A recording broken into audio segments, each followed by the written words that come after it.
Estado Nacional. Muy buenas noches, ¿cómo están ustedes? Bienvenidos a Estado Nacional en este día 4 de julio, que quedará en nuestra historia sin duda como una fecha, valga la redundancia, histórica. Finalmente se inauguró la convención constituyente en nuestro país, se ha elegido a la presidenta y a su vicepresidente. ¿Cómo estás, Matías? Muy bien, Connie. Muy buenas noches. Muy buenas noches a todos. Sí, un día histórico, un día mucho que reflexionar, mucho que pensar y mucho que proyectar. Pero nosotros tenemos que concluir hoy este ciclo especial de conversaciones con los participantes en la primaria presidencial de los dos bloques que van a estar allí, que es Apruebo Dignidad y Chile Vamos. Hoy nuestros invitados son Joaquín Lavín y el invitado que ya está puesto ahí en nuestro que se alcanza a ver su sombra en la oscuridad. Exactamente. Sebastián Sichel, con quien partiremos esta conversación. Y después, ¿cierto? Vamos a terminar con 3 constituyentes que hoy día, ¿cierto?, aceptaron sus cargos, que van a estar aquí conversando con nosotros acerca de lo que ocurrió hoy día y de las proyecciones hacia adelante. Aquí comienza Estado Nacional. Creo que quería hacer un desde para todos los candidatos siempre. Hacerse test de drogas creo que es legítimo para la democracia. Subir impuestos sin un compromiso de la política y del Estado de gastar bien es solo tirar monedas a un pozo sin fondo. Nuestro principal desafío es aumentar las pensiones en Chile. Y gran diferencia probablemente con los proyectos más de izquierda es que una agenda de libertades lo que busca es que a usted le vaya bien y que usted salga adelante y que nosotros hagamos bien nuestro trabajo. Agradecerle muy profundamente. Nuestro gran desafío en la centro-derecha y en el centro es oponernos al populismo. La amenaza y el cáncer de Chile se llama populismo. Lo que no vamos a hacer nunca más es una política a puertas cerradas de los chilenos. En eso estamos.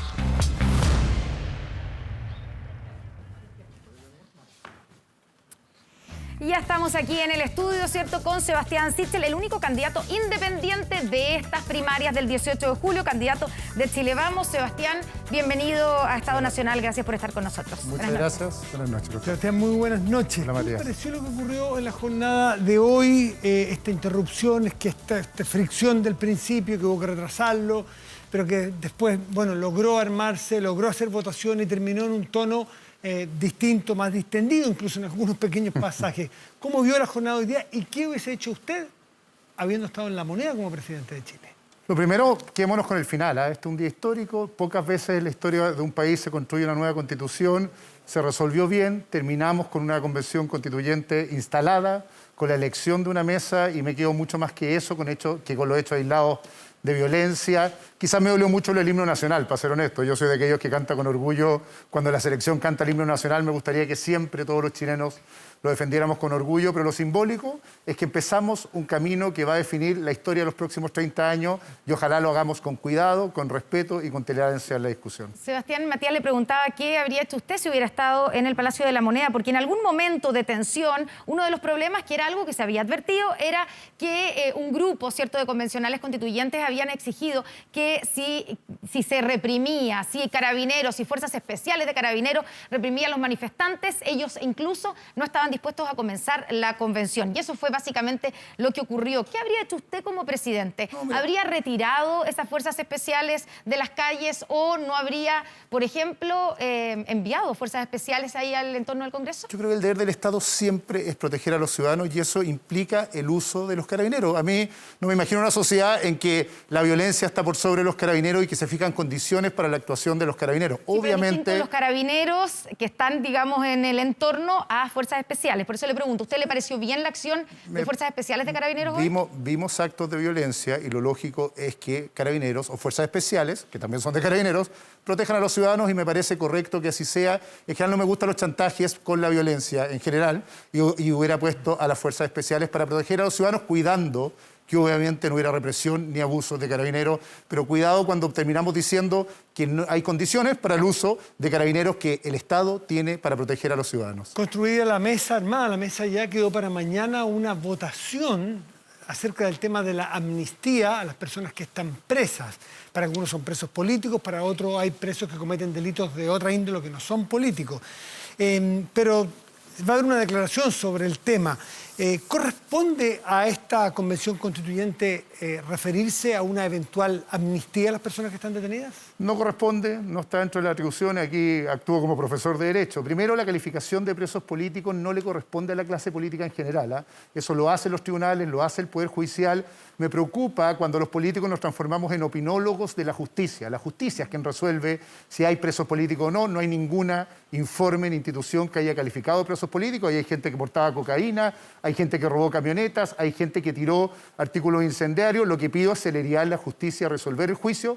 Pero si hay algo que tenemos que aprender muy bien, sobre todo en años electorales, que los políticos o los candidatos no somos opinólogos respecto a lo que hace otro poder del Estado, que es el Poder Judicial. Dejemos que las instituciones funcionen, estamos en una democracia y que las mismas instituciones lo resuelven. ¿Ve algún intento prematuro, pero de intervenir en otro poder del Estado de parte de algunos constituyentes al menos? Espero que no, porque es prematuro, no me atrevo a pronunciarlo, pero ojalá dejemos y respetemos al resto de las instituciones funcionar. Tienen una tarea tan importante que es redactar una constitución, tienen tanto trabajo que hacer en 9 o 12 meses, que ojalá se dediquen a quizás lo más relevante que va a pasar en los próximos 30 años, redactar una constitución, y no desviemos la atención de lo importante. Si la contingencia devora la Convención Constitucional, no vamos a tener un buen resultado. Una definición, Sebastián: ¿Estado plurinacional o multicultural? Elisa Loncón dijo Estado plurinacional. A mí me gusta el Estado pluricultural, creo que es una definición, o multicultural, ¿Ya? Una definición que tiene que tomar la Convención Constitucional. No me va a corresponder a mí como presidente, ni países que han tenido naciones históricamente diversas como España han avanzado tan allá. Creo que somos un Estado unitario, que la soberanía es una sola, pero respeto, O sea, no plurinacional. respeto la decisión que tome la Convención. No me va a tocar, pero mi opinión personal es esa. Hemos visto en su franja hasta ahora, muy centrada en usted, pero también una frase que repite mucho, y se la ha visto en entrevistas también: esto no se trata de mí. Pero la verdad es que se trata bastante de usted hasta aquí, pues. Habla su mujer de usted, habla su madre de usted, habla de usted, no aparece mucha otra gente, sino que muy centrado en usted. ¿Qué quiere decirnos con esto de que no se trata de mí, pero parece sí todos los focos puestos en usted, como muy personalista? Muy orgulloso. Las biografías son importantes en política. Los políticos muchas veces decimos lo que vamos a hacer, pero lo que normalmente hacemos tiene que ver con nuestras propias biografías y consecuencias biográficas. Y estoy muy orgulloso de hacerlo así. Los chilenos lo que están eligiendo no es el drama que alguien cuenta de un tercero, sino cómo nosotros vamos a resolver cotidianamente los problemas que enfrentan los chilenos. Y cuando digo no se trata de mí, se trata exactamente que espero que me elijan para resolver esos problemas a través de lo que yo he ido resolviendo en mi vida, algo que hacemos muy mal. Muchas veces es pensar que esto se trata de otras personas. Efectivamente, es una elección en que se elige una figura unipersonal, que es el presidente de la República, en mi caso, en un proyecto colectivo con más de 7.000 voluntarios inscritos, con un grupo que venimos hace 50 veces.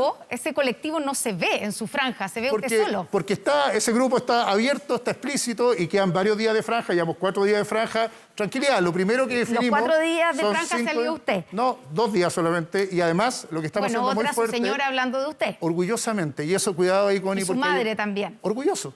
Me da risa porque hace unos días vi a la presidenta Bachelet hablando de su madre, nadie la cuestiona. Yo muy orgulloso hablo de la historia de mi madre y lo que hemos vivido exactamente, porque eso le da sentido, porque yo estoy en política. No es el partido, no son los amigos que me dicen el camino, sino es lo que viví en mi vida, y voy a contarlo orgullosamente. Y también, otro aspecto, usted dice, son importantes las biografías, ¿cierto? Pero también lo hemos visto cada vez que puede, y la franja no es la excepción, hablar de su historia de vida, de su familia sin padre, de su madre, ¿cierto? Con problemas de droga, de venir de un sector, ¿cierto? De haber vivido de un sector de escasos recursos. Yo quiero preguntarle, ¿qué quiere decirnos con eso? ¿Qué ventaja tiene usted para ser mejor presidente por el hecho de tener esa biografía? ¿Tiene más calle? Una cosa que me estaba acordando, que probablemente nunca le preguntarían esto, ojalá se lo pregunten a Joaquín Lavín. Hoy día vi a su hija dando una entrevista larga, Estela Lavín. Su señora fue candidata a concejal. Después viene la entrevista a Por Joaquín eso, pero Lavín. quiero contarte algo. ¿Qué tiene que ver? Obvio, que efectivamente no es lo mismo tomar una decisión cuando uno estaba haciendo una fila en un consultorio que cuando le cuentan lo que es una fila en consultorio. No es lo mismo tomar una decisión sobre un colegio público cuando uno ha estado en un colegio público que cuando le tocó en la vida no estar en un colegio público. Yo creo que hay conversaciones sobre el país que construimos que son más comunes a historias como la mía. No creo que sean excepcionales. Son la historia del 99%, 90% de los chilenos.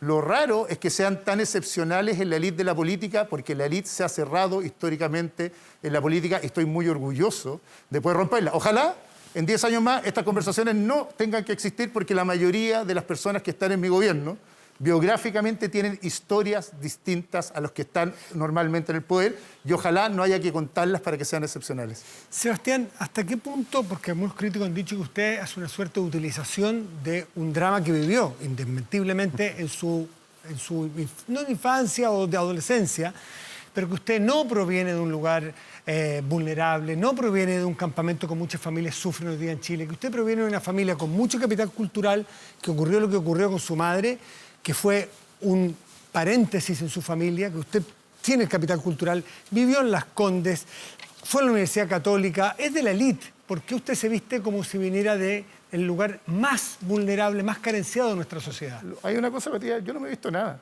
Mi historia que está contada y que la contó un periodista es mi historia, que dice exactamente los argumentos biográficos que tú estás diciendo. Que viví en una casa tomada, en un barrio en Concón, que viví en esas carpas de Norcón, que estudié en un colegio municipal, que me gané la beca Padre Hurtado para estudiar en la Católica. Eso es exactamente lo que tú cuentas, lo que yo he contado. Lo que otros digan que yo conté no es así.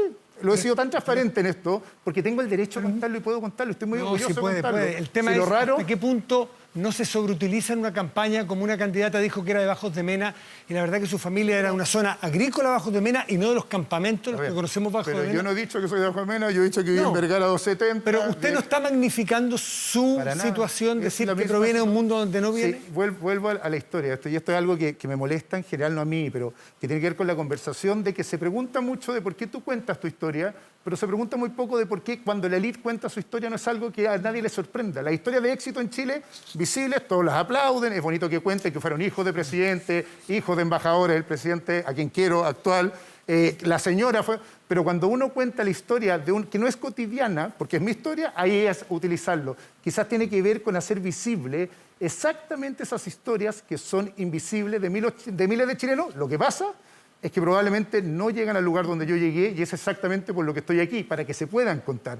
Pero si no se pudieran contar o están vedadas porque justo estas historias comunes son tristes, lo que queríamos contar son solo, por lo tanto, las historias de éxito de la élite chilena que llega al poder y me parece un poquito injusto al revés.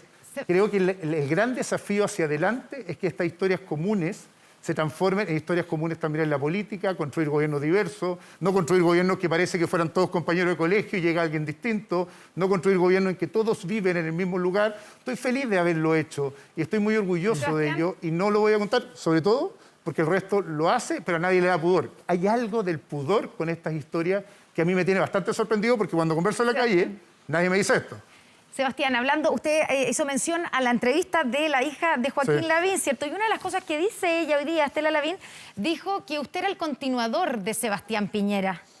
¿Usted es el continuador de Sebastián Piñera? Me encanta, primero me encanta que vos lo digas, que es una entrevista a una hija, que es bien especial porque habla de política. No soy continuador de nadie. Una de las cosas más orgullosas que me pone a mí también es ser un independiente que quiere presentar un proyecto de futuro que otros terminan diciendo quiénes lo apoyan y no lo apoyan. Es bastante ridículo, sobre todo porque soy parte de una coalición en que su padre, Joaquín Lavín, es el candidato de la UDI, que tiene 8 o 9 ministros en el gobierno, más de 3.000 funcionarios designados. Pero dicen que usted es el candidato de la moneda, por eso se lo preguntan. Pero ¿No ¿por es qué el lo candidato dicen? de la Es que moneda? no entiendo idea por qué, porque nadie me lo ha manifestado al revés. Tengo que andar protegiendo a la gente que me apoya. Usted fue ministro de Sebastián Piñera, Joaquín Lavín fue Como ministro todos. en el gobierno anterior. Pero es candidato de un partido que tiene 11 ministros, no sé, ya no me acuerdo cuántos ministros. Creo que aquí hay una cosa que hacemos muy mal. En Chile están todos peleando porque no es el continuador de Sebastián Piñera o cómo critican al gobierno de Sebastián Piñera, para eso está la oposición. La verdad, nadie va a votar por nosotros porque tratemos todo el tiempo de diferenciarnos de Sebastián Piñera o porque tratemos todo el tiempo de poner miedo porque vienen los comunistas, van a votar por nosotros por los proyectos de país y quizás eso es lo que no me gusta de esas declaraciones. No tengo idea por quién irá a votar el presidente, he sido crítico cuando tengo que ser crítico, pero no me gusta que toda la posición política en general de los otros candidatos sea diferenciarse o de Piñera o del Partido Comunista y no tener un proyecto de país. Esta elección es la elección más importante ¿Usted está orgulloso de del haber siglo XXI. formado parte del gobierno de Sebastián Piñera? Por supuesto, fui ministro. Lo que pasa es que tengo muchas críticas después, pero no tengo ni un complejo en decir que fue ministro. Lo que no voy a hacer, que es la clásica de lealtad a la política, en que uno es ministro, después no es nada, se pelean a muerte por unos cargos de Ceremi no sé dónde hasta el día de hoy, pero nadie es de gobierno. Yo no necesariamente, Sebastián. o sea, no creo en la continuidad de este gobierno porque cambió la historia, cambió el ciclo. El próximo presidente va a ser el primer presidente de la nueva Constitución. El próximo presidente tiene que enfrentar un proyecto gigante Porque a diferencia de todas las otras elecciones en democracia, hoy día hay en juego dos proyectos de sociedad.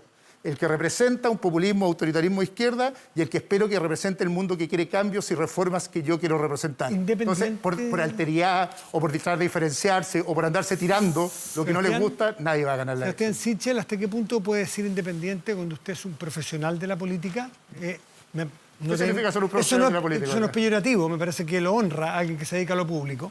Pero usted está desde la Universidad de la Democracia Cristiana, luego militó, me imagino, en Ciudadanos, luego se salió de allí y se vino al gobierno de Sebastián Piñera.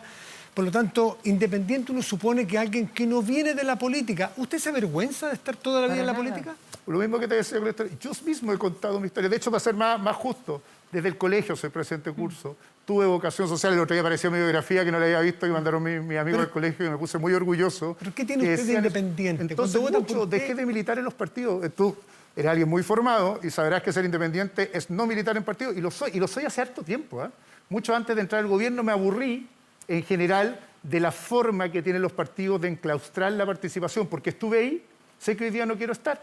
Creo en los partidos, no tengo complejos con los partidos, no soy un antipartidos, pero creo que los partidos han enclaustrado la política, lo han transformado en una forma de asignar cuotas de poder, de pelearse por los cupos, de asignar ministros, y para ser presidente quiero ser independiente para romper el cáncer del cuoteo partidario de los cargos, y para eso necesito libertad. Y otra cosa más, orgullosamente fui demócrata cristiano y me aburrí y me fui, y cuando estuve en Ciudadanos, que no alcancé a estar casi nada, la verdad, alcanzé un mes, es porque el partido se terminó agarrando a quiñazos a los 2 meses. Por lo tanto, es al revés. Es como ser independiente no es ser neutro, no es haber participado en lo público. Me preocupa cuando alguien instala como un valor no haber tenido vocación social, no haber participado en política. Yo estoy muy orgulloso, pero no soy un profesional. Yo le dije a usted... Por eso, pero cuidado, llevo más... Se honra ser lo público, ser político, al menos en mi concepto, es un honor. Pero por más de 10 años... No, pero Matías, es que el profesional de la política es el que vive de la política. Yo tengo el orgullo del 2009 haberme salido de cualquier forma de participación pública por lo mismo. Sebastián, usted se me y ser emprendedor y haber generado mis ingresos propios. Y me salí. Usted fue candidato a diputado cuando ganó Michelle Bachelet la presidencia en esa lista y iba por la nueva mayoría. Luego entiendo que usted, y me desmiente si no es así, mis fuentes me indican que usted incluso negoció con Rodrigo Peñailillo, que después fue ministro del Interior, un cargo en el gobierno de Michelle Bachelet. Absolutamente. Y que después usted pasó a ser opositor cuando no lo tuvo. ¿Eso lo puede desmentir completamente? Absolutamente mentira. Voy a ser bien directo. Yo fui candidato en el 2013, ya venía saliendo, renuncié en diciembre del 2013 a la Democracia Cristiana. Empezó el gobierno de Michelle Bachelet. Me pasaron al Tribunal Supremo de la Democracia Cristiana cuando me opuse a la reforma de la educación particular subvencionada, y cuando me pasaron a mí, a la Mariana Elwin y a muchos más que estamos desde Giro País juntos, Juan José Santa Cruz, Ricardo Escobar, Pato Rau, decidí irme porque me sentía que era ilógico, y está datado con fecha. El 8 de diciembre me pasaron al Tribunal Supremo y renuncié el 28 de diciembre. Pero fue candidato a diputado con ese mismo programa, Sebastián, no. Con la nueva... Usted era candidato a diputado de la nueva mayoría. Connie, no salía en el programa todo el procedimiento de compra de colegios. ¿No salía el fin al lucro en la educación? Si no era el problema el fin al lucro, es cómo se hizo el procedimiento de compra de colegios, cómo se sacó el aporte de los particulares y los privados a la educación particular subvencionada. Y lo más raro en esta conversación es que algunos vean la política como un fin en sí mismo, que uno tiene una camiseta, tiene que defenderla hasta... Yo no lo veo así. O sea, usted se dio cuenta cuando ya empezó, fue elegida de Michelle Bachelet, cuando usted perdió esa candidatura. Cuando se presentó el proyecto de ley, y dio una entrevista, y dije que me oponía, y decidieron que por mi oposición dentro de un partido yo tenía que pasar a un Tribunal Supremo, y por lo tanto, como creo que son asociaciones voluntarias y no equipos de fútbol, feliz, renuncié, y no solo yo, mira lo que ha pasado, de esa Democracia Cristiana, de los que estábamos ahí, renunciamos casi todo el grupo que hasta hoy día sigue conmigo, tratamos de apoyar a Andrés Velasco, seguimos juntos. Si aquí es el mundo, aquí lo que hemos construido es un proyecto colectivo de centro liberal que seguimos muchos años juntos, desarrollando ahora con mucha gente independiente este proyecto. Y muchos de nosotros nos convencimos que valía la pena seguir siendo de centro independiente y no seguir con la misma camiseta, porque ese mundo en el que yo creí, la democracia cristiana, dejó de creer en el mercado como yo creía, se alejó y pactó con el Partido Comunista y se fue a otro lado. Revisemos algunas cosas del programa, si le parece. En materia económica particularmente, usted en una entrevista en Bloomberg hace poco se definió como salvador del modelo. No dije salvador, es el titular que puso el medio. El medio, bueno, ¿qué es lo que dijo? ¿Cómo se define respecto del modelo y en materia económica, que hoy día el modelo está en entredicho? No, yo primero creo que el modelo nos ha traído 30 años, buenos años de Chile. Que la crisis de octubre son los 30 pesos, son el alza de ingresos, son que 400.000 pesos, la mediana de los chilenos vive con menos de 400.000 pesos al mes, son los 30% de informalidad y lo que hay que hacer son correcciones y reformas a este modelo. Pero aquellos que creen que reemplazar este modelo por el rol del Estado, como Daniel Jadwe, o por la propiedad estatal, estoy absolutamente de desacuerdo. Yo creo que este modelo trajo un nivel de satisfacción bueno, no suficiente, pero dejó a muchos atrás. Y por eso he hablado tanto yo de nivelar la cancha hacia arriba, perder el miedo al Estado neutral, en mi gran diferencia probablemente con la gente más de derecha, sino un Estado presente que nivela la cancha hacia arriba, como haciendo mucha más transferencia al bolsillo a las personas. Y ahí hay 4 propuestas mías: devolver el IVA, garantizar la pensión de alimentos, específicamente fijar una pensión básica solidaria que le permita aumentar los ingresos a través del apoyo estatal, creer en el mercado basado en emprendimiento e innovación de manera muy fuerte, combatir a la burocracia, enamorarse de la justicia, no de la burocracia. Esa quizás es mi diferencia más fundamental con ese mundo de izquierda. Yo estoy enamorado de la justicia y a veces la justicia no necesariamente se alcanza con más burocracia, se alcanza con más transferencias y combatiendo la burocracia, y además una estrategia fuerte de inclusión, de valoración de la diversidad, hasta de las orientaciones sexuales, incluyendo las regiones. Ya vamos a hablar de eso. Son correcciones a un modelo que tiene Sebastián, muchas virtudes, pero que tiene un defecto: no funciona solo, y para eso se requiere un Estado que funcione bien y un Estado que nivela la cancha para Sebastián, pymes y emprendedores a todo chancho. hablando de nivelar la cancha, en su programa usted propone el retiro, la posibilidad de hacer retiros de los ahorros previsionales para adquirir la primera vivienda, con la condición de que esos dineros se reintegren, se devuelvan. ¿Cómo usted pretende obligar a los cotizantes a devolverse a sí mismos la plata retirada? ¿Con qué herramienta pretende hacer eso? Es un autopréstamo, Connie, que diría que ha regulado en la ley que reforma las pensiones y que se califica, y que tú haces un retiro y aumenta un monto del ahorro previsional futuro. Yo propongo 10 más 6 en cuentas individuales, administrados por privados, por el ¿Siguen Estado. existiendo las AFP en su propuesta? Yo lo que digo más ¿Cómo bien... existen hoy? No, fondos de administración con competencia a la australiana. ¿Qué significa esto? Para hacerlo bien en simple. Pueden participar organizaciones sin fines de lucro, tú puedes decir si una cooperativa o una mutual, pueden participar administradoras privadas con otra regulación que la que tienen actualmente. Pero las AFP, como las conocemos hoy, siguen se transforman funcionando. Absolutamente. ¿Se termina la industria de la AFP como existe hoy? Eso es un simplismo. Si no se termina, empieza. Lo que haces es que le metes mucha más competencia. Administradores públicos, no tengo ningún problema que esté el Estado, administradores privados, administradores sin fines de lucro, y por lo tanto lo que haces tú es que transformas este modelo en un modelo en que el ciudadano puede elegir dónde y cómo pone su plata. Lo que no me gusta, insisto, esta idea de que finalmente el Estado administre solo, coteado por partidos muchas veces que no administra estos recursos y no tiene competencia hacia adelante. Tampoco me gusta que los privados solos, 7 en este caso, administran solo. Entonces, ¿por qué no decidir, no dejar que los chilenos elijamos qué modelo queremos y quién queremos que lo administre? Solo para concluir en la pregunta que yo le hacía sobre cómo obligar a la gente a devolverse la plata que retiró, que es la plata de sí misma. ¿Y qué pasa si la gente no reintegra los fondos? No, porque se aumenta la ¿Se cotización castiga de una automático, se hace un retiro, es lo mismo que se proponía le en la descuenta segunda. automáticamente. Se descuenta automáticamente la cotización. Es súper importante esa O propuesta. sea, le porque... llega menos sueldo, después líquido. Sí, pero si tú ves el monto, si tú puedes retirar hasta el 10% de un pie, lo que estás aumentando es un 1% de la cotización, lo viene el Banco Estado muy fuerte. El problema de los chilenos normalmente no es pagar el crédito hipotecario, porque pagan arriendo. El problema es tener capacidad de ahorro para el pie. Tenemos ahorro ahí, y lo que estoy proponiendo es que se pueda hacer el autopréstamo. Esto no es un ejemplo chileno, pasa en otros lados, para primera vivienda y no para inversionistas, obvio. En temas de impuestos, me gustaría, usted habla de un impuesto a los sectores más altos, los sectores de más ganancia. ¿A qué se refiere?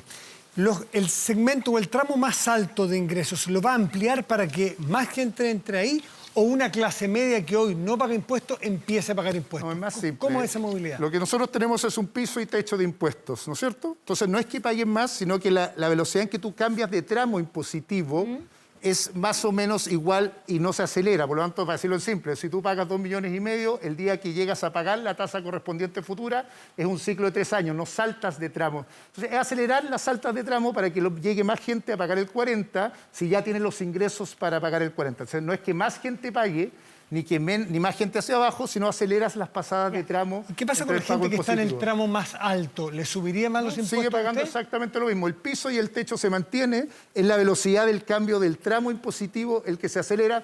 Si tú hoy día ganas 2,5 millones y pasado el próximo año ganas 6 millones, tú deberías pagar el 40% y más o menos estoy aproximando en el 2,5 millones, depende cómo venga tu historial, estás pagando el 25%. Solo saltarías al 30% o al 35%. Yo lo que digo es que los tramos se aceleran más rápido, por lo tanto no es que pagues más arriba, ni que pague más gente abajo. No, pero hay un grupo que hoy día paga X y que le va a subir a X más. En la medida que su sueldo cambie el año siguiente, a la celeridad que te... O sea, le va a subir los impuestos a un sector que no son los que más ganan hoy día. En la medida que el año siguiente, por eso no subirle los impuestos. O sea, tú vas a pagar 2,5 millones y vas a pagar lo mismo, pero si el próximo año tu curva de aumento es mucho más rápida, vas a pagar más dentro del techo y el piso que tienes. Y revisando su programa, encontramos que dice una revisión profunda de la tributación a las propiedades, las herencias y los bienes de lujo, con foco en incrementar la recaudación proveniente de los contribuyentes de muy altos patrimonios. Es como un mini impuesto a los súper ricos, No, ¿no? para nada. Tenemos un problema de la evasión en impuestos a la herencia e impuestos a las propiedades. Obvio, déjenme ser abogado. Lo que pasa en la mayoría de los altos patrimonios es que fija un usufructo, la persona le paga una renta vitalicia y evade en general el pago de impuestos de propiedades. Por lo tanto, es controlar la evasión legal fijando restricciones para el pago de esos impuestos. El más simple de entender es eso, pero... De herencia, pero también habla de las propiedades. Que la, ¿Qué propiedad, clase de propiedades? la que se hace es el usufructo, deja de pagar el impuesto a la herencia, pero también cambia el impuesto a la propiedad. Por lo tanto, corrigiendo mecanismos de evasión, tú mejoras la recaudación. Y agrego dos cosas. Yo dije no más impuestos a las personas, no más impuestos a las empresas, dos impuestos especiales que sí son altamente recaudatorios, impuestos verdes, que lo podemos hablar, pero quizás es el mejor, porque hoy día en España se aprobó una ley igual, impuestos a alimentos dañinos o productos dañinos. Estamos proponiendo una tasa por litro o por gramaje de alimentos dañinos. La pandemia de la obesidad en Chile es terrible. Y también lo que está haciendo España hoy día, impuestos al plástico especial de 0,08 por cada envase. Por lo tanto, corregir y recaudar más por aquellas cosas que hacen mal. Sebastián Sichel, usted estuvo en Corfo. Antes de entrar a Corfo, usted fue asesor de Albemarle, perdón, un poco trabalengua, empresa minera del litio norteamericana. Fue asesor comunicacional como profesional de ella. Luego entró a Corfo. Entiendo que hoy hay un litigio, hay una demanda de Corfo por incumplimiento de contrato de esa empresa. Y ese incumplimiento se habría cumplido mientras usted estaba en Corfo. ¿Usted se enteró de eso, hizo el punto o eso se descubrió después de que usted estuvo en Corfo? Dos cosas súper importantes. No fui asesor, fui consultor, que es muy Consultor. distinto de estudios de audiencia, que es lo que hacíamos. Tema de comunicaciones. No, estudios de audiencia, que análisis, encuestas, que es lo que toda mi vida me dediqué en el mundo ellos. privado. Como consultor, no es lo mismo trabajar para ellos, usted lo sabe. Está muy bien. Dos cosas súper importantes. Primero, me inhabilité. Y por lo tanto no pasé ningún... me inhabilité inmediatamente. Lo declaré, me declaré mi inhabilidad y por lo tanto no puedo responder a ese punto porque yo no era parte de quienes evaluaban las decisiones o no decisiones respecto a esa empresa, porque aunque no correspondía legalmente, porque yo había sido consultor en temas específicos, me inhabilité como corresponde por un oficio y declarado, y por lo tanto no puedo responder porque no estaba en esas decisiones. Perfecto. Usted Era lo que corresponde. Uno no está mal trabajar en el sector privado. No. Lo mal es no declararlo y tú lo sabes porque yo lo declaré y me inhabilité. Bueno, también le quiero preguntar precisamente por su administración en Corfo, ¿cierto? También bajo su administración se permitió el regreso de Ponce Lerú a SQM a través de la asesoría al directorio de su hermano Eugenio. Eugenio, exactamente. Lo que se había prohibido como una condición para que SQM siguiera operando, ¿cierto?, el contrato en litio que es estatal. ¿Por qué dio esa aprobación al regreso de Ponce Lerú a través de asesoría, pero llegó a asesorar al directorio? Connie, déjame corregirte, porque lo hizo el abogado Felipe Bulnes, que lo explicó. En el contrato que quedó pactado en el gobierno anterior, no se prohibían esas asesorías, y así lo señaló Felipe Bulnes, que fue el negociador. Ya, pero se prohibía la presencia, se exigía que no volviera Ponce Lerú, que saliera Ponce Lerú y sus familiares de la administración de SQM. Por lo tanto, no fue una manera de bypassear de alguna manera esa exigencia y tenerlo de vuelta. Déjame corregirte la información porque además es pública. Felipe Bulnes dio la entrevista, hay un WhatsApp en que está la autorización, el contrato quedó formalizado y por eso se zanjó. Efectivamente, no por una negociación mía, sino una negociación del vicepresidente anterior, se autorizó que los parientes del segundo grado consanguíneo fueran y pudieran ser asesores explícitamente. Entonces tiene una información errada. En lo técnico. Porque la autorización, no, porque jurídicamente no tienes cómo terminar un contrato que dice pero explícitamente... se permite que sean asesores técnicos, no asesores del directorio. Bueno, creo que ahí la verdad creo que te falta información y así lo dijo Felipe Bulnes, puede preguntarlo. Lamentablemente yo no fui parte de esa negociación del contrato, yo no hubiera negociado directamente, pasaron otras cosas, pero la negociación y así quedó además en informe no había cómo evitarlo, lamentablemente, porque el contrato lo permitía del gobierno anterior. Solo para terminar este punto, ¿ha recibido usted financiamiento de alguna minera, de SQM, por ejemplo, de Poncelerú? Jamás. Jamás, y además he sido candidato, jamás he tenido ninguna denuncia al respecto. Así que es la mejor forma de explicarlo. Y me parece impresentable, además, esto es bien importante, impresentable es que empresas hayan hecho ese financiamiento y que además muchos políticos hayan corrido detrás de ese financiamiento. Y eso hay que hacerse cargo también de los que hacían fila golpeando esa puerta y que hoy día muchos están callados. Sichel, en preguntas cortas del final, se anuncia y ya hay candidatos que se han hecho test de drogas. ¿Usted piensa hacérselo, piensa que hay que hacérselo como candidato o no? Yo lo pondría como requisito legal. Lo que no voy a hacer es bailar al ritmo de Pamela Giles y correr detrás, como lo han hecho demasiado tiempo. Yo creo que la farandulización de temas importantes, como las adicciones, como la posibilidad de que políticos estén corruptos por droga, no puede ser tomado dentro de la farandulización en que hemos caído producto de Pamela Giles. Y ya a mí me da vergüenza que hemos pasado 2 años que ella impone las reglas de la Constitución. ¿Se va a hacer el test? O sea, hoy día no me lo voy a hacer porque no hay requisito, pero me lo haría feliz. Yo tengo un problema con la droga en general por mis propios traumas, así que créeme que no tengo ningún complejo, pero lo que voy a hacer es que el liderazgo consiste no en bailar a las reglas que ponen aquellos que no son los que dirigen el país, sino que ojalá, y ahí le propongo al Congreso, ¿por qué no enseriamos esta conversación y proponen una propuesta legal para que candidatos al Parlamento y candidatos presidenciales se hagan el test obligatoriamente? Pero no voy a correr si es que Pamela Giles es la que me pone las condiciones, porque creo que ha hecho de la política una mala farándula, y aquellos que hemos permitido que personajes como ella o que Daniel Jaume en otras dimensiones tomen el protagonismo que han tomado, de verdad deberíamos ponerlo y preocuparnos de fijar nuestra propia agenda y decir lo que queremos a Chile, decir por qué estamos parados aquí. Yo algo he dicho bien fuerte, estamos enfrentando cambios trascendentales en nuestra sociedad, climático, demográfico, social, un cambio además de las tecnologías, y en vez de hablar de eso, estamos hablando de un test de droga de una parlamentaria que termina ofendiendo a un presidente si lo necesita para salir en televisión. Eso es exactamente lo que tenemos que parar. Ojalá tengamos más conversaciones sobre lo que le pasa a los ciudadanos, de cómo cambiamos el país, de cómo mejoramos la vida de ellos, y menos conversaciones del ritmo que nos pone una mala farándula de la política. Sebastián Sichel, su competidor, su contrincante Ignacio Briones, dijo que durante este gobierno reconoció que se han cometido violaciones a los derechos humanos y que es necesario un programa de reparación a las víctimas. ¿Usted coincide con eso? Lo primero, el tema de los derechos humanos es uno de los temas más serios. Yo tengo un historial político que ha estado marcado, básicamente mis definiciones políticas en mi adolescencia tuvieron que ver con la dictadura y la violación de los derechos humanos, y esto tiene que ser tomado en serio y no parte de la discusión política. Acá hubo acciones individuales de personas que vulneraron derechos humanos y que están en estudio, pero no ni institucionales ni amparadas por el gobierno. Yo no pude haber sido parte de un gobierno que violó los derechos humanos y fui parte de un... del gobierno cuando esto estaba pasando. Pero está bien, pero son responsabilidades institucionales, y en varios gobiernos democráticos en la historia, personas de las instituciones han cometido abusos, y eso no transforma a los gobiernos en violadores a los derechos humanos, porque si no, otra vez no creemos en la democracia, en las instituciones. Aquí no hay ninguna institución ¿No es necesaria una reparación seria. entonces, como ha propuesto Ignacio Briones? Las personas individuales son responsables de sus acciones individuales, pero cuidado, insisto en la idea de la farandulización. Estos temas son lo suficientemente serios, estamos en una democracia, hay tribunales quien determina cuáles son las responsabilidades, hay cortes internacionales. ¿Briones lo está farandulizando? No sé si lo está farandulizando, para mí es un tema tan serio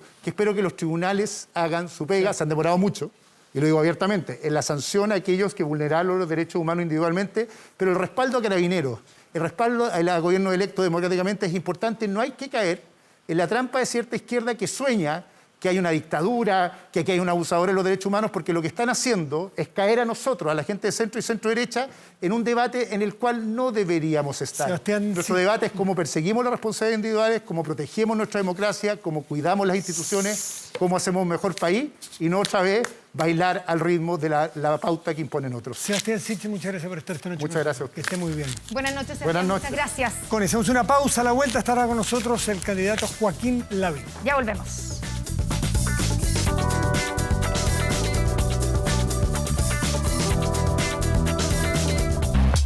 Nuestro objetivo será recuperar rápidamente el 1.000.000 de empleos que se perdió.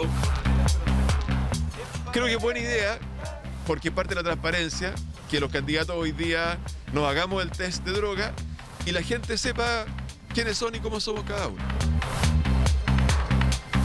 Yo quiero hacer un gobierno para la gran clase media chilena, va a ser un gobierno de personas conectadas con la realidad que la hayan vivido. ¿Cómo estamos? Chile quiere que haya un cambio social grande, que todos vivamos en el mismo Chile. Yo voy a ser un presidente con espíritu de alcalde, de un alcalde que siempre que un vecino me necesitaba, yo estaba. Este va a ser un gobierno no solo de centro-derecha, va a ser mucho más amplio.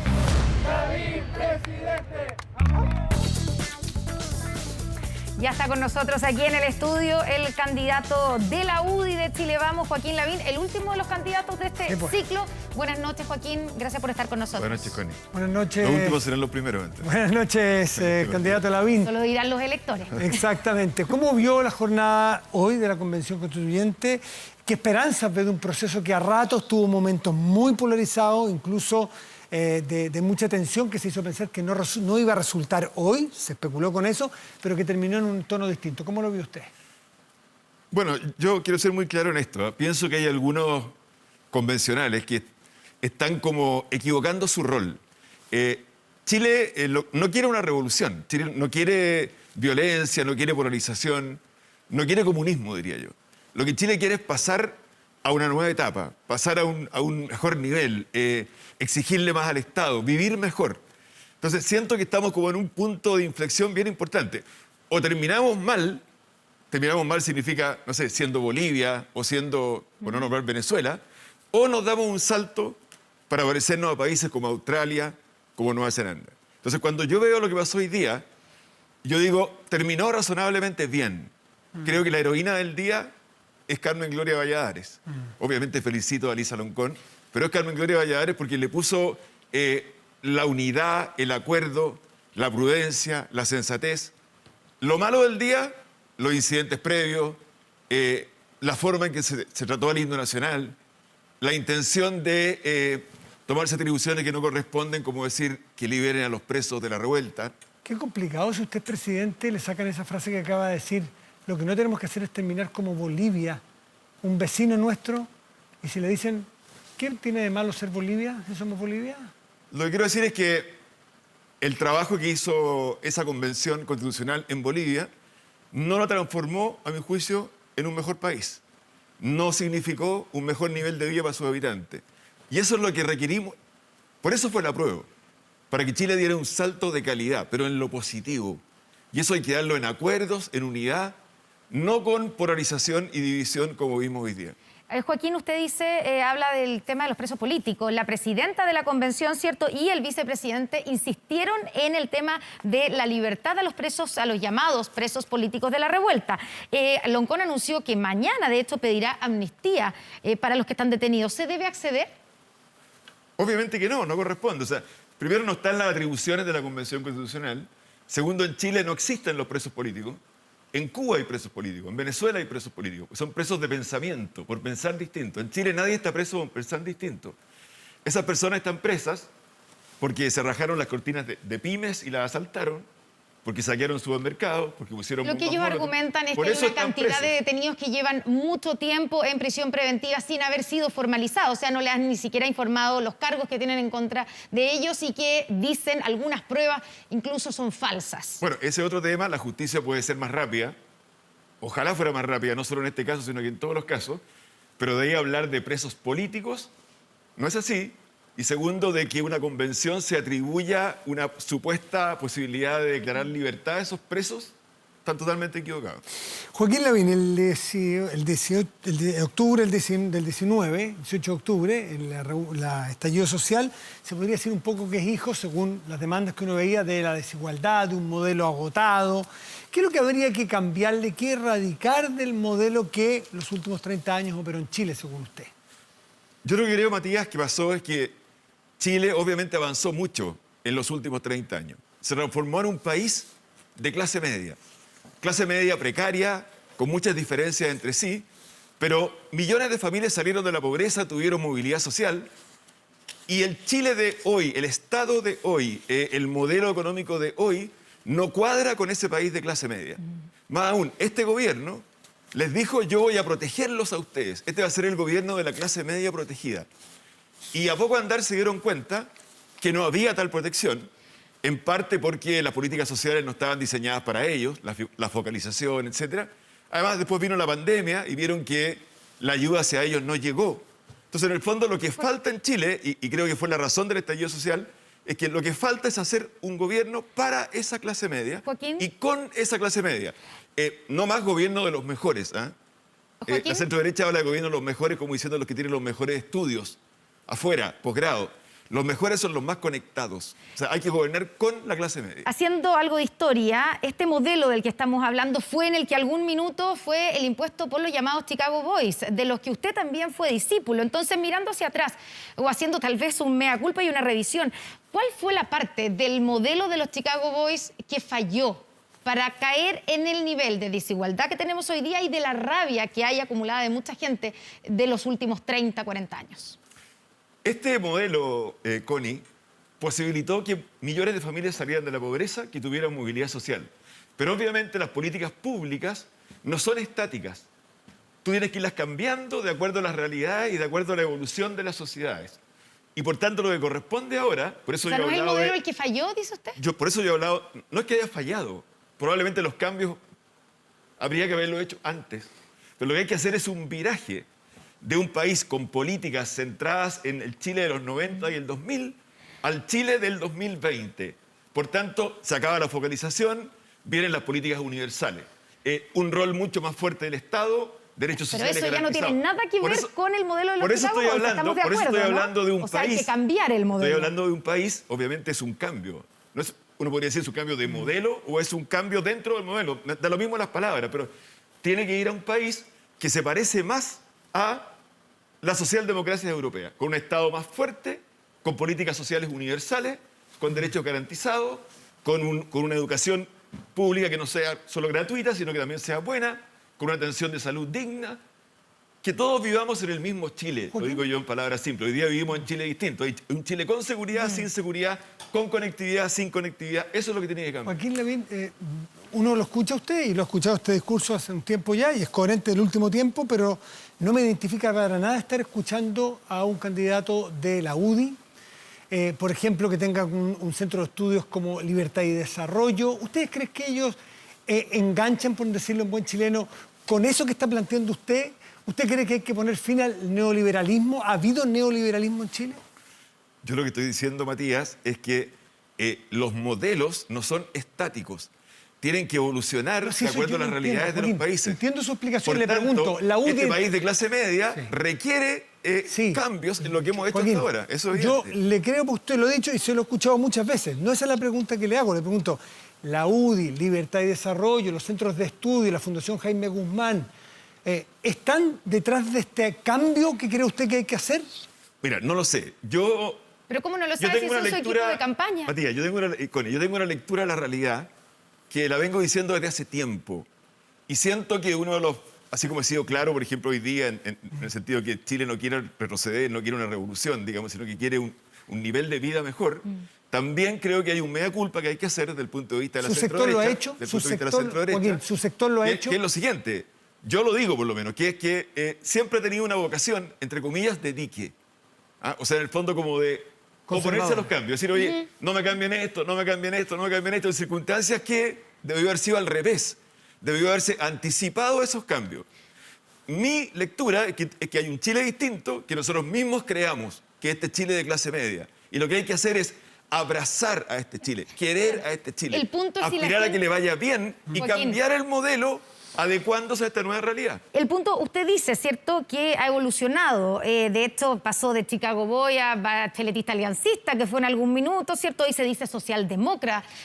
Entonces, la pregunta que uno se hace es, ¿qué hace en la UDI? ¿Y qué hace rodeado en parte? Porque yo sé que tiene otros colaboradores, pero, por ejemplo, con un Tomás Flores del Instituto Libertad y Desarrollo. Y si esa gente lo apaña a usted en esta evolución que ha tenido, porque ellos van a gobernar La con usted, profunda, ¿o no? claro. Cuando yo hablo de estas cosas, Connie, bacheletismo aliancista o socialdemócrata, yo sé que hay personas que dentro de la derecha les suena extraño, digámoslo así.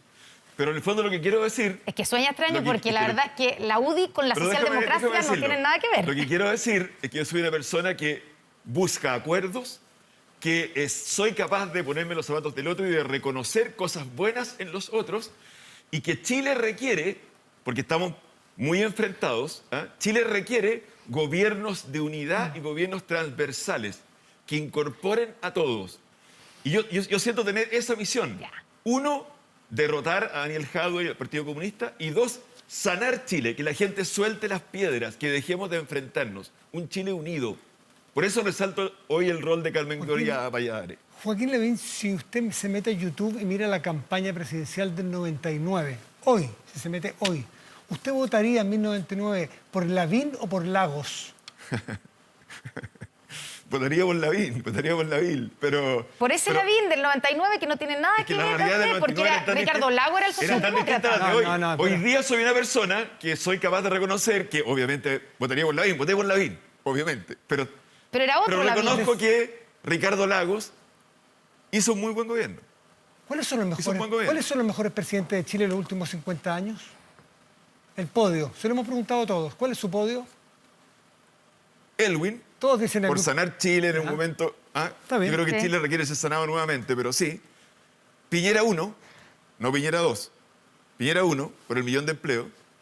Ricardo Lagos. Esos serían los tres para mí. ¿Y Piñera 2 por qué no? Piñera 2, porque no cumplió, a mi juicio, las dos grandes promesas con las cuales él ganó. Uno, clase media protegida, no hubo tal protección. Dos, se le va a acabar la fiesta a los delincuentes. Armaron una fiesta igual de grande o más grande. Usted dijo que incluiría o que es necesario hacer un gobierno de unidad, ¿cierto? Unidad nacional. ¿A qué figuras de la oposición incluiría en su gabinete? Yo no voy a nombrar figuras, porque hoy día estamos en un momento... ¿Pero las tiene pensadas, Sí, por supuesto que sí. conversadas? Por supuesto que sí. O sea, yo creo ¿Y hay gente de partidos políticos lo que hay que de la hacer, lo que hay que oposición? hacer es que este gobierno transversal, primero, doble paridad. Hombres, mujeres, 50-50, regiones Santiago, 50-50. Sí, pero vamos a la parte de la Segundo, oposición. que vengan de orígenes distintos. Un tercio de gobiernos municipales, un tercio de gobiernos colegios municipales, colegios particulares subvencionados, colegios particulares pagados. Y transversal. ¿Qué significa eso? ¿Transversal Que hasta dónde? que el ¿Podría que gane, tener alguien- que el que gane el gobierno diga, oye, yo quiero llamar a los que perdieron, o aparte de los que perdieron, para que estén también en el gobierno. Si no, vamos a estar en un eterno enfrentamiento.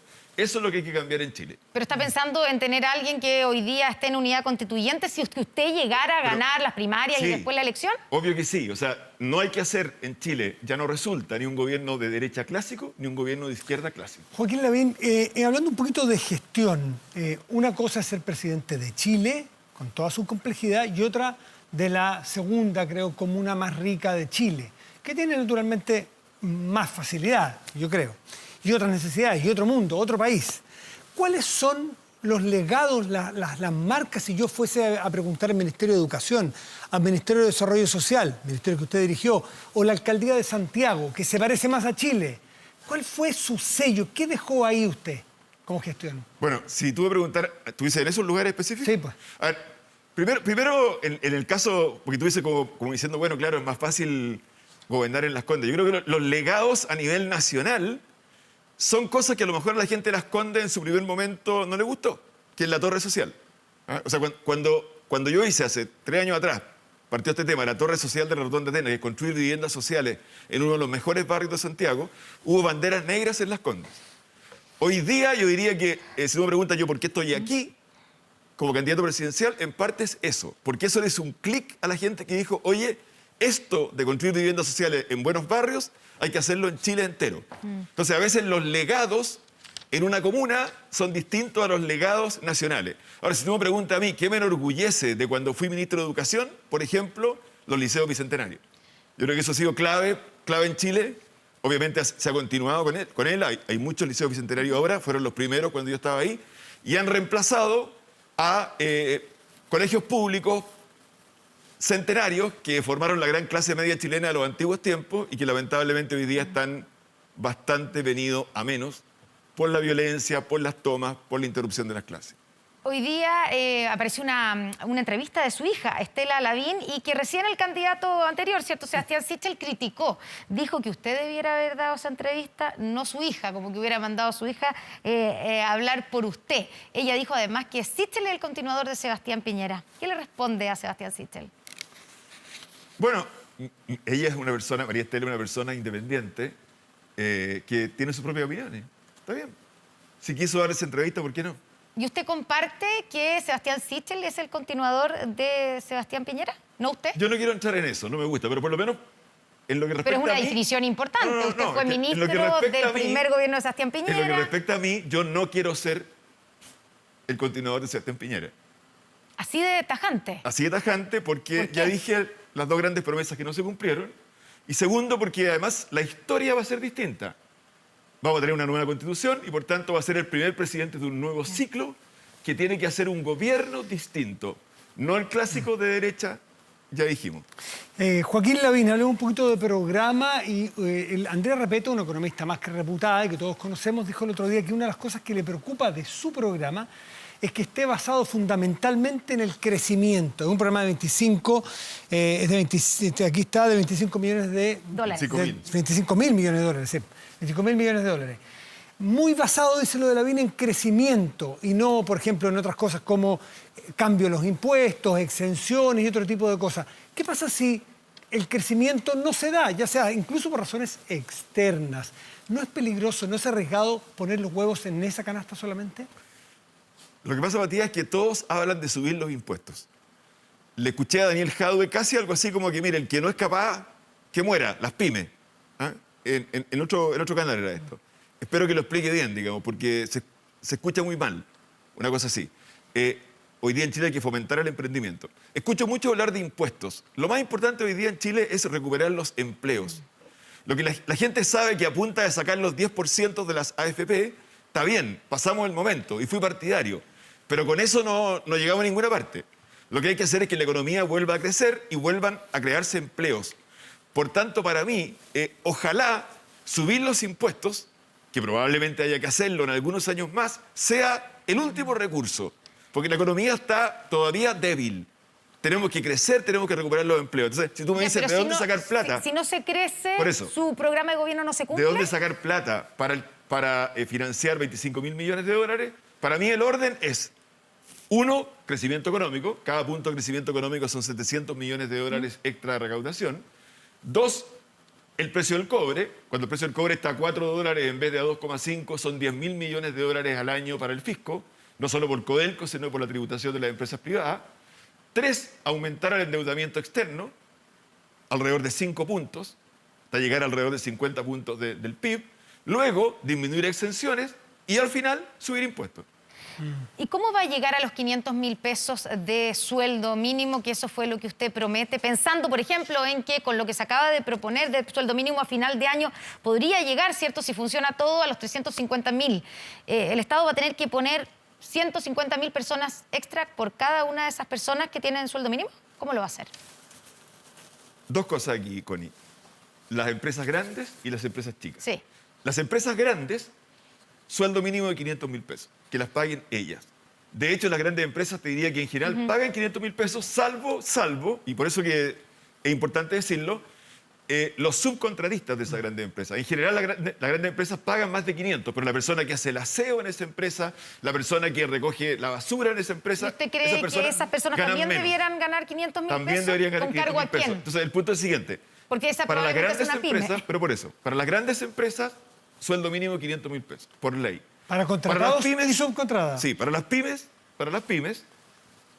el sueldo mínimo será el que esté en ese momento, por ejemplo, lo que tú dices, 350.000 Sí. pesos, y la diferencia entre 350 y 500 puesta por el Estado. Tengo clarísimo que a las pymes tú no les puedes cargar la mano en ese sentido, y son más o menos la mitad del empleo. Hay muchas cifras sobre esto, pero la realidad es que son más o menos 50% del empleo de las grandes, 50% del empleo de las pymes.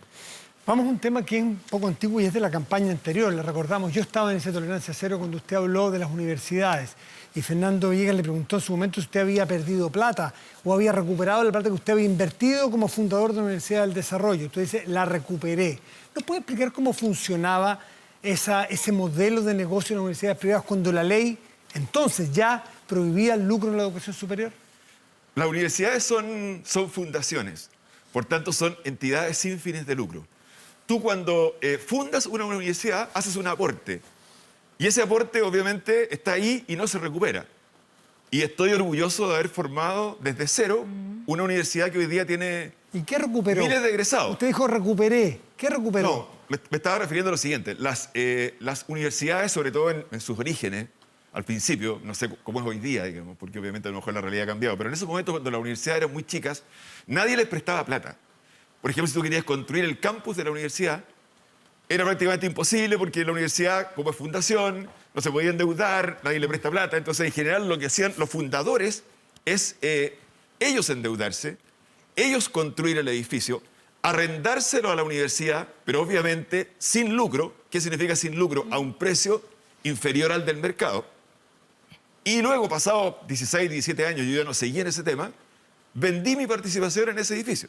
Pero eso no tiene nada que ver con la universidad y obviamente, para quedar claro en esto y dejárselo claro a la gente, hubo una investigación judicial, no solo sobre el caso de esta universidad, sino que también de otras, y en este caso se determinó que no había nada irregular. Vendió su participación en la inmobiliaria. Exactamente. ¿Rentó algo su inversión en esa inmobiliaria?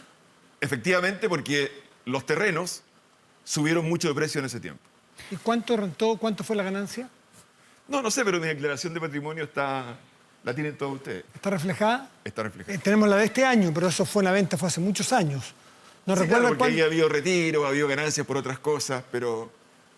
¿Volvería a entrar en un negocio como ese? ¿En una inmobiliaria que apoya a las universidades?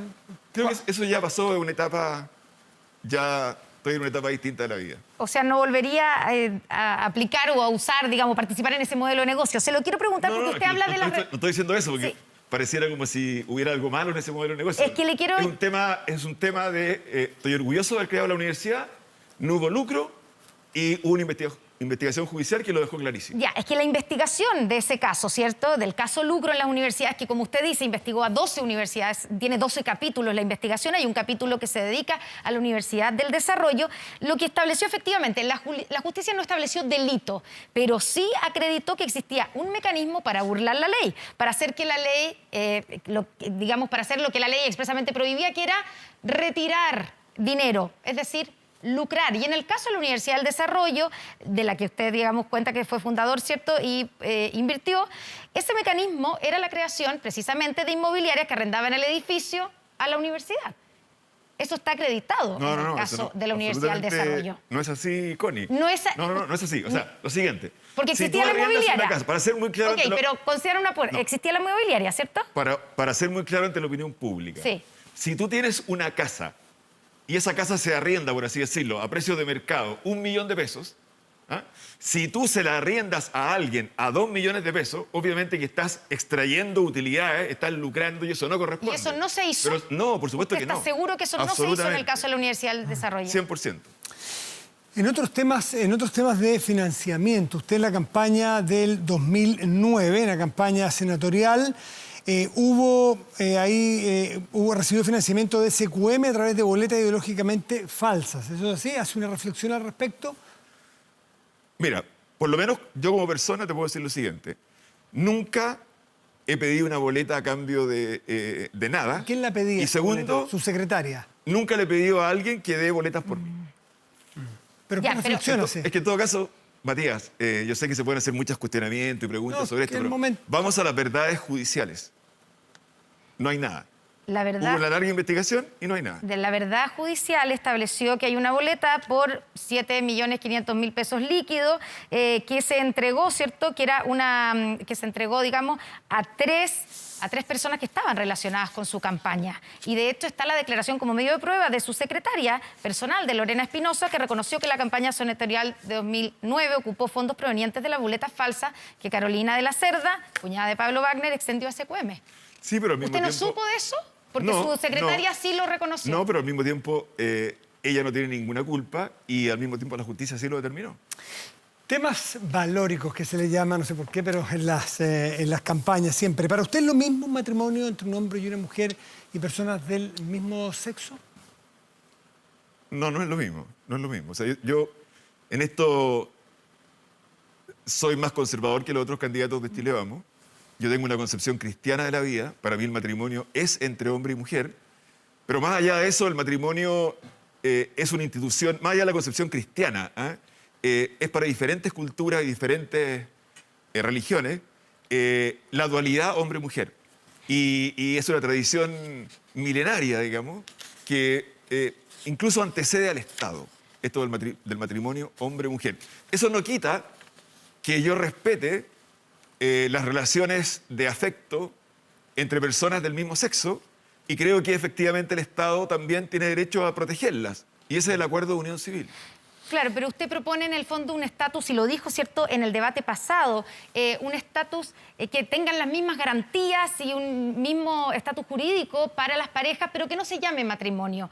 Pero eso, en definitiva, significa tener ciudadanos de primera categoría y otros de segunda categoría. Porque, ¿por qué esas personas, dos mujeres o dos hombres que quieren casarse, que quieren comprometerse en un matrimonio, no lo pueden hacer?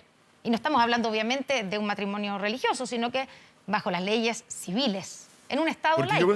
Porque yo considero que el concepto de matrimonio implica hombre-mujer. Esa es mi concepción cristiana de la vida. Ahora, por supuesto que en un Estado laico está todo el derecho a proteger las uniones, tanto de parejas heterosexuales como de parejas del mismo sexo. Y si yo soy presidente de Chile, voy a respetar esa ley y voy a tratar de que salga lo mejor posible. Respecto a eutanasia, Joaquín Lavín, ¿cuál es su postura? No me gusta la eutanasia. Yo creo que cuando alguien... A ver, me ha tocado conocer personas cercanas que han vivido situaciones así y que han dicho que la quieren.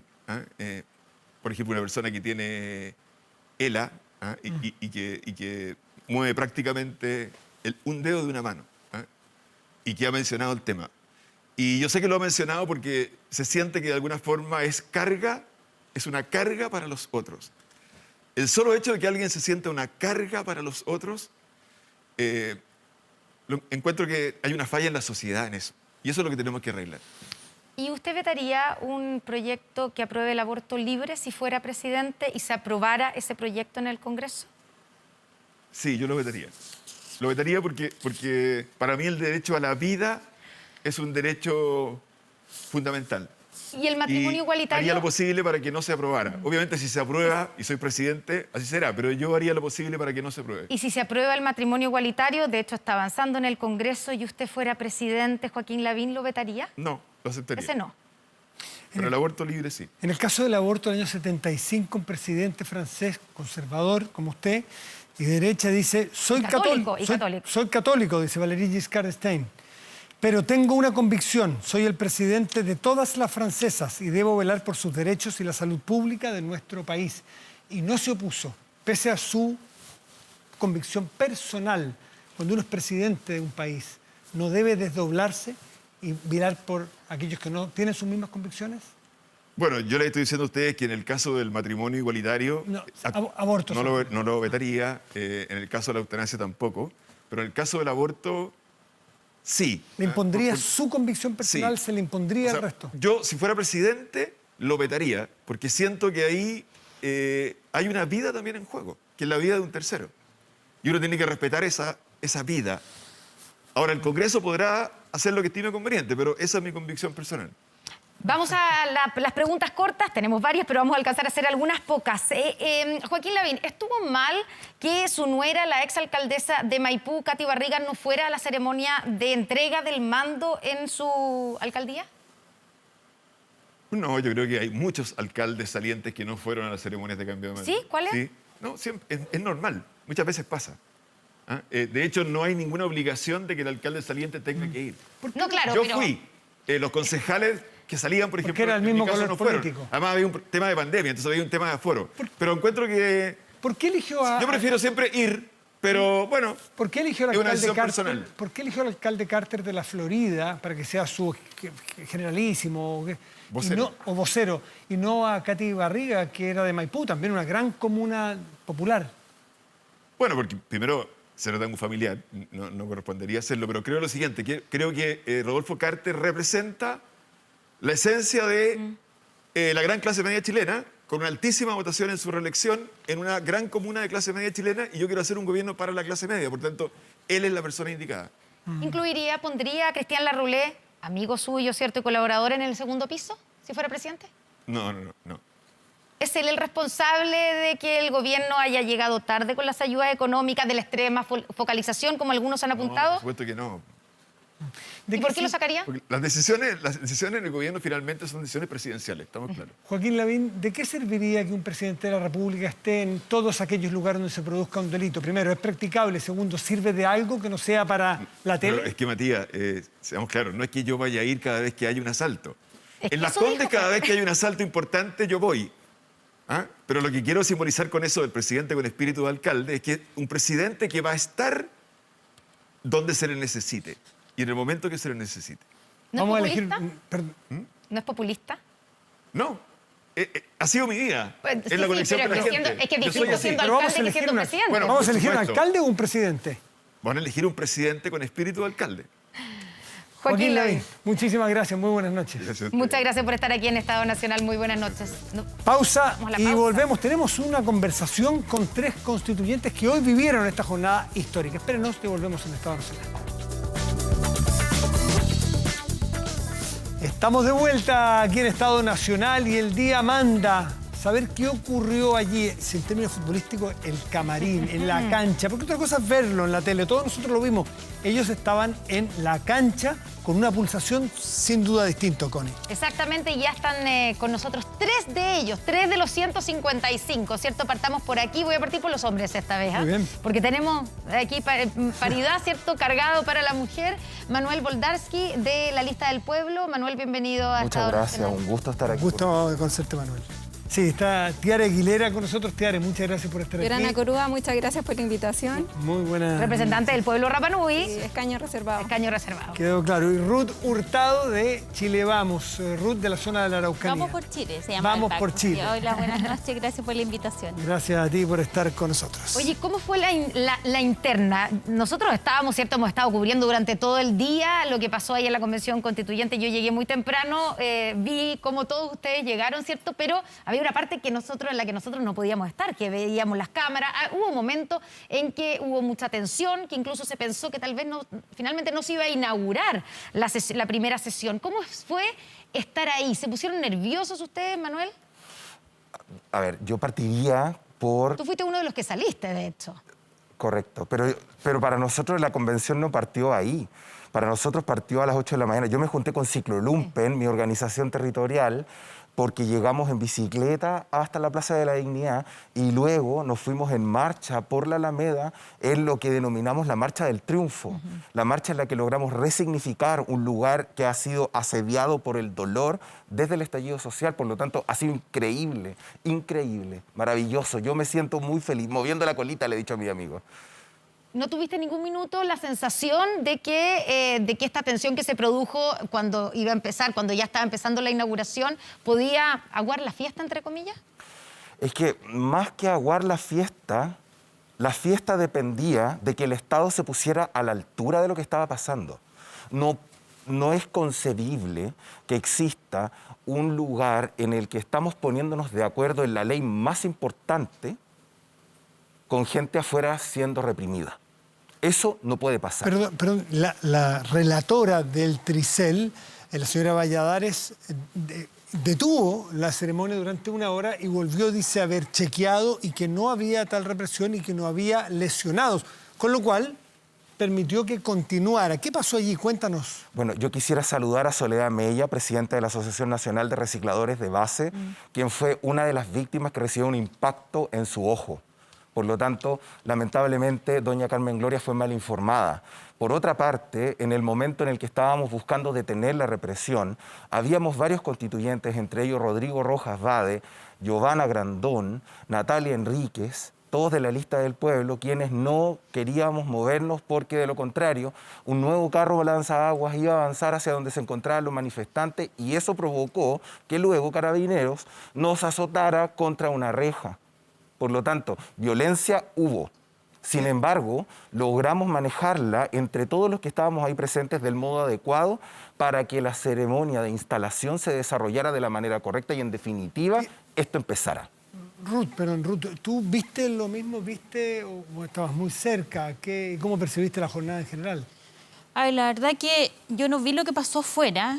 Sí nos mandaban videos de lo que estaba pasando, fotos, digamos, un poco de algunos conocidos que estuvieron afuera. Pero, claro, en algún minuto la situación se vio compleja. La verdad que fue un acto histórico lo que estábamos viviendo, pero en algún minuto como que iba a pasar la historia, digamos, como que iba a quedar de lado. En algún minuto se vio que esto estaba como en peligro, digamos, de instalarse hoy día la convención, porque había un par que no quería que la convención se instalara hoy día, porque no querían seguir las normas, las reglas. ¿Tú crees que había un grupo de los convencionales constituyentes que lo que quería era que esto no resultara, que no avanzara? Sí, yo creo que sí. ¿Cuál era ese grupo? No te podría decir quién es específicamente porque no los conozco a todos, de a poco nos vamos a ir conociendo, pero sí había un ambiente como que esto estaba organizado desde antes, o sea, esto no fue algo que surgió de manera espontánea durante lo que hoy día pasó, o sea, cada acto que fuimos viendo que fue pasando había sido organizado y se había visto desde antes, entonces fue complejo. Lo bueno es que logramos, incluso varios de nosotros de los que íbamos por la lista de Vamos por Chile, logramos conversar con otros convencionales de las otras listas, del Apruebo y otros, para lograr que hubiera consenso y que de alguna manera llegáramos a instalar hoy día la convención, porque la verdad que si no se hubiera instalado hubiera sido una pésima señal que hubiéramos estado dando. ¿Y cómo se ve, Tiare, esto que estaba ocurriendo y esta especie de mirada distinta de lo que estaba pasando desde tu mirada de representante del pueblo Rapa Nui, que viniste, digamos, directamente de la isla, que fue difícil llegar porque no hay vuelo, no está abierto el aeropuerto?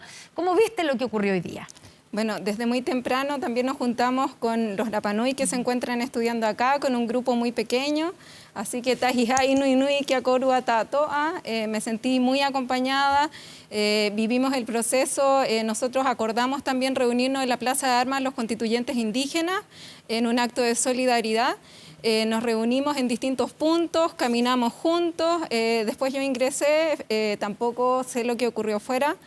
Me mandaba muchos mensajes desde Rapa Nui muy preocupados por la situación, obviamente, yo preocupados también por los Rapa Nui que habían concurrido también a apoyarme con banderas, con canto, y en un momento, claro, se vio compleja la situación, se vio compleja el poder continuar, se suspendió por un tiempo bastante prolongado.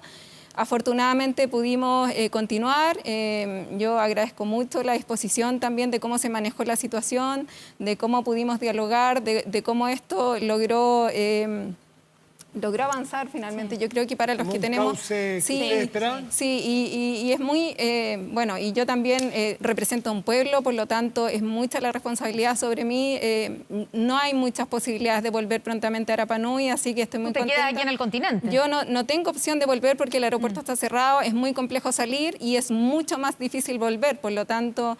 Asumimos esta responsabilidad como representante del pueblo de Rapa Nui con las consecuencias que eso significa y estoy muy feliz de que esto haya culminado de la forma en que pudimos observar. Esto está empezando, pero, sí, con respecto al día de hoy me refiero.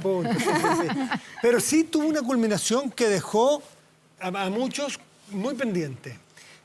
Porque quedó establecida la situación que mañana va a haber una votación respecto a una posible amnistía respecto a las personas que están detenidas.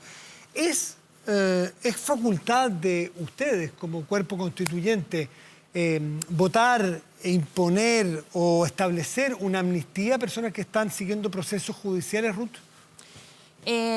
Evidentemente no es parte de nuestras facultades. Nosotros fuimos mandatados con algo súper específico que es redactar una propuesta de nueva constitución que va a ser plebiscitada, ¿cierto?, a finales de este proceso, en donde la ciudadanía va a decidir finalmente si rechaza o aprueba esta nueva propuesta. Nosotros no estamos por entrometernos, digamos, en los poderes del Estado, y no es parte de nuestras atribuciones. La verdad que a nosotros lo que nos dio origen es una reforma al capítulo 15 de la Constitución con márgenes súper claros y con reglas muy, muy establecidas, y todos quienes decidimos iniciar este proceso como candidatos aceptamos estas reglas desde el principio. Entonces, la verdad es que hoy día entrometernos en un poder del Estado distinto en el cual nosotros no tenemos facultades sería pasarnos por encima las normas, y no estaría bien, no estaríamos dando un buen ejemplo. Manuel, ¿tú crees que ustedes tienen la atribución para interponerse de alguna manera en procesos judiciales que están en curso? A través de esto que se está solicitando, que es una amnistía, un indulto, una amnistía, habló hoy día Elisa Loncón. Yo creo que no solo debemos entrometernos, es un imperativo humanitario. Quisiera complementar el comentario que hacía Ruth. Creo que hay dos puntos en los cuales estamos de acuerdo. El primero, que yo también creo que fue algo concertado lo que ocurrió hoy día en la mañana. Empezó el 18 de octubre del 2019, cuando las fuerzas de carabineros comenzaron a castigar en vez de controlar el orden público.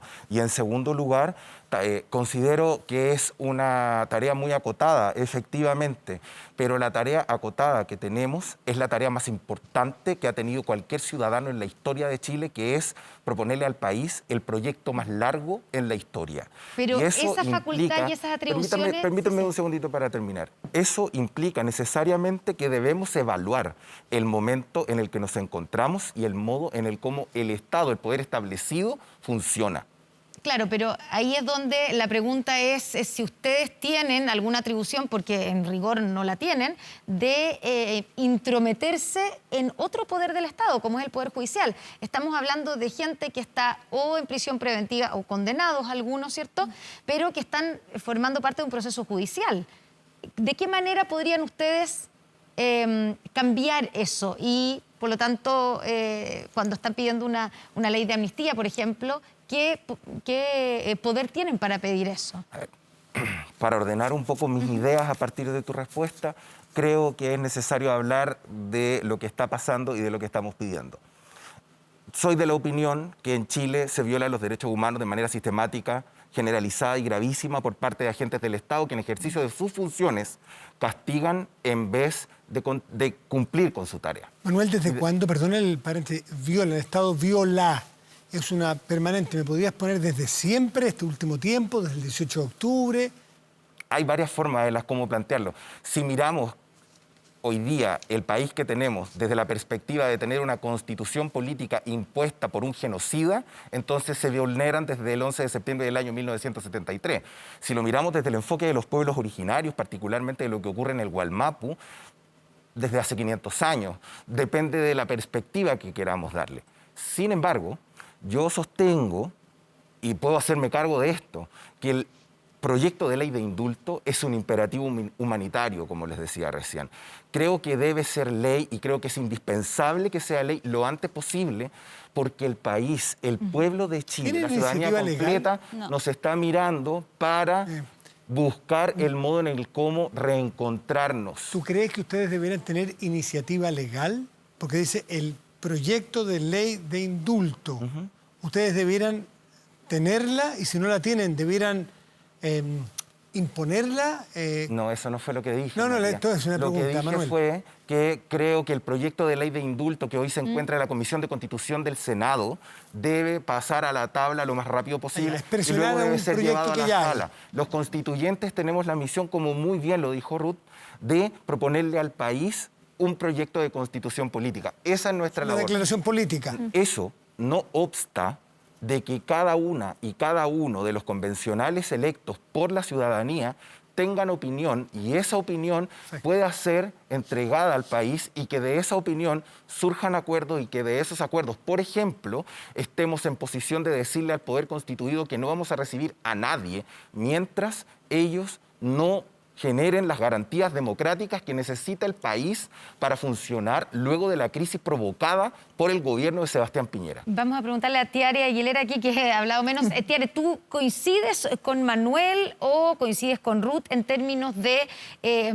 lo que debe ocurrir con este proyecto de ley de indulto? Bueno, concuerdo con Ruth en el sentido de que nosotros tenemos atribuciones, bueno, se nos mandata redactar una nueva constitución y nos tenemos que atener obviamente a lo que se nos mandata y ser respetuosos también con los distintos poderes. Hay que ser bastante autónomo, respetar la institucionalidad, respetar las atribuciones de cada organismo, eso es muy importante. Sin embargo, es un tema sensible y eso también hay que señalarlo. Claramente se manifestó hoy día, vivimos un proceso al inicio que se suspendió esta instalación de la Asamblea Constituyente, por lo tanto, hay que conversarlo, sin duda. Nosotros mañana tenemos agendada una reunión a las 3 de la tarde precisamente para tocar este tema, pero también hay que diferenciar, no hay que generalizar. Aquí cuando hablamos de presos políticos yo creo que también hay que empezar a distinguir a qué nos referimos. Hay prisiones preventivas, por ejemplo, que han sido extendidas en demasía, lo cual hay que revisar sin duda.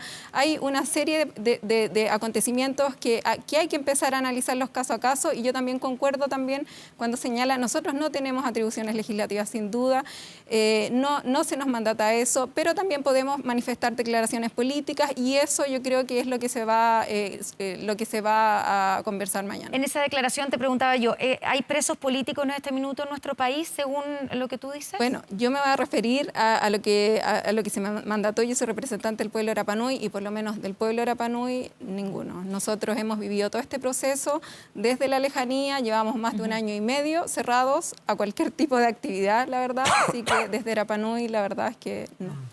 Hablemos de las prioridades que tiene cada uno. Partamos por Manuel. ¿Cuáles son las prioridades de lo intransable, si se puede decir de alguna manera, lo que no puede faltar en esta nueva Constitución? Chile debe tener un sistema de rango constitucional de protección de los derechos humanos. Es indispensable que nunca más volvamos a tener un Estado que castigue en vez de brindar los beneficios que podríamos a través del acuerdo que significa tener una nueva Constitución. Eso implica tener un catálogo de derechos robusto, un catálogo de garantías que aseguren la recepción del beneficio, un catálogo de obligaciones que sean de una lectura simple para que cualquier ciudadana y cualquier ciudadano pueda entender el motivo por qué debemos cumplir con las cargas para poder acceder a las obligaciones sin perjuicio de que son independientes y instituciones que tengan en su columna vertebral el respeto, la promoción y la protección de los derechos humanos de todas las personas por igual. Ruth, ¿cuáles son tus intransables en una nueva Constitución que ustedes van a redactar? Coincido con el tema de los derechos humanos. En la Araucanía se vulneran y se violan los derechos humanos sistemáticamente hace ya casi 24 años. Creo que es importante poner el foco en el individuo, que es cierto, es el que tiene el derecho humano y hoy día debería ampliarse el concepto no solamente que es el Estado, los agentes del Estado quienes violan los derechos humanos, sino que también son los organismos no gubernamentales, las personas, las personalidades jurídicas, Pero tú los lo que grupos sostienes, en el intermedios. caso de la Araucanía, para a ver si entiendo la diferencia, tú estás diciendo que aquí hay una violación sistemática de derechos humanos en la Araucanía hace 24 años. ¿De parte de quién? Porque tú dices, no son agentes del Estado. No son agentes del Estado, son violentistas, son terroristas, son delincuentes, criminales que se asocian para, en definitiva, causar daño, temor, terror en la población. Y aquí hablo de todos, porque aquí antiguamente se decía o se hablaba mucho que eran los latifundistas, ¿cierto?, quienes sufrían o quienes estaban ahí, pero hoy día vemos cómo personas de comunidades sufren a diario, vemos cómo al lonco Cariqueo le matan a sus 2 hijos, vemos cómo hay amenazas hacia el lonco Norín, que son loncos que vienen por sus ancestros, ¿cierto? Han heredado esta autoridad dentro de sus comunidades y han sido vulnerados constantemente. Entonces, la verdad que eso para mí es súper importante, que quede establecido este concepto más amplio y que además, así como lo señala hoy día nuestro artículo primero, por ejemplo, que habla de que el Estado tiene que propender y darnos seguridad, creo que también hay que amplificar esto en que el Estado tenga todas las herramientas constitucionales, legales, para combatir el crimen organizado, el narcotráfico, el terrorismo, la delincuencia común, porque hoy día lo vemos no tan solo en la Araucanía, que es a la región que yo represento y al distrito más conflictuado con el tema del narcoterrorismo, pero hoy día vemos cómo el narcotráfico, la delincuencia se ha tomado muchas regiones de nuestro país. Entonces es importante que el Estado hoy día tenga las herramientas necesarias, ya sea a través de inteligencia, de mejores, de policías más perfeccionadas, que sean más especializadas, gracias, para que cierto, se combatan de alguna manera estos cánceres que finalmente después empiezan a propagarse y ya es muy difícil de controlar. Tiara Aguilera, ¿cuáles son tus básicos, tus intransables, lo que no debe faltar en esta Constitución?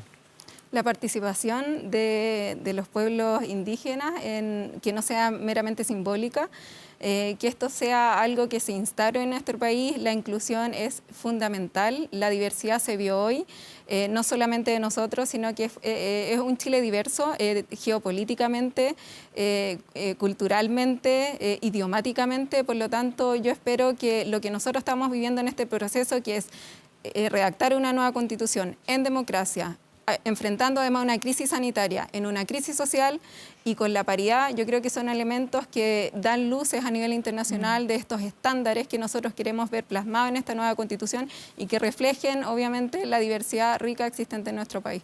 12 de la noche con 15 minutos, hacemos una pausa, ya estamos de vuelta con más aquí en Estado Nacional. Conversamos con 3 de los nuevos convencionales constituyentes. Ya volvemos.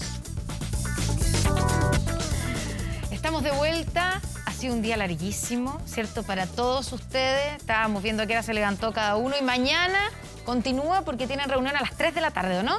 ¿Están citados a las 3? Sí, pero en la mañana habrá trabajo entre ustedes Sí. porque hay que hacer muchos acuerdos entre cada grupo, me imagino. Y muchas conversaciones. Desde las 9 de la mañana saludar a todos los constituyentes y sobre todo a las y los constituyentes de la lista del pueblo, por supuesto. Acá a todos de las listas de ustedes y por supuesto a los nuevos, a los 155, agradecerles a ustedes por haber tenido, ¿cierto?, la paciencia de llegar hasta esta hora en este día Manuel, largo y mucho extenso. gusto. Ruth también, Tiare, gracias por Maururu. estar aquí. Y Bueno, mucha gracias a suerte ustedes. en Sí, este pues. proceso que comienza. perdón que les diga algo, pero tienen una responsabilidad enorme. No nos pueden fallar.